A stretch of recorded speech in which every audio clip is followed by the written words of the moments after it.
आता आपण बघत आहोत प्रवेश मंडपामधून पुढे आल्यानंतर सभा मंडपाचे डाव्या बाजूचे दोन स्तंभ, म्हणजे आतमध्ये आल्यानंतर डाव्या हाताने बाहेर न येताना उजव्या हाताचे स्तंभ, याच्यावरती सुद्धा समान पॅटर्न आहे. खाली साधारण 7-8 इंच उंचीच्या सूरसुंदरी आहेत.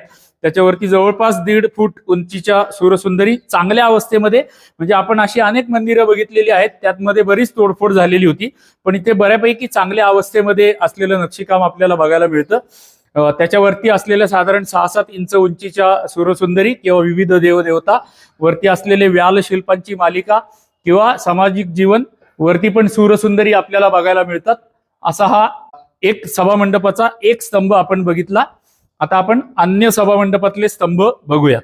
प्रवेश मंडपाचा दुसरा स्तंभ बघत आहोत. त्याची पहिली बाजू, समोरच्या बाजूला तुतारी वाजवताना 2 महिला दाखवलेल्या आहेत. त्याच्या खालच्या पट्टीमध्ये तुम्ही जर बघितलं तर आपल्याला इथे हंस पक्षी मंदिराच्या स्तंभाच्या चारही बाजूनी बनवलेले आपल्याला बघायला मिळतात.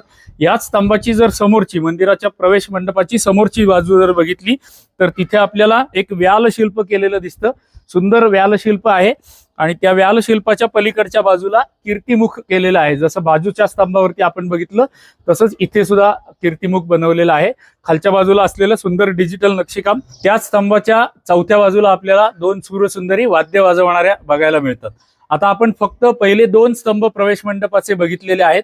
इथे असे जवळपास 50 स्तंभ आहेत. प्रत्येक स्तंभावरचं प्रत्येक शिल्प आम्ही तुम्हाला दाखवू पण शकत नाही आणि वर्णन तर त्याहून करू शकत नाही. आम्ही तुम्हाला बऱ्याच वेळेला स्क्रीनवरती पटापट पटलावरती दाखवत राहू.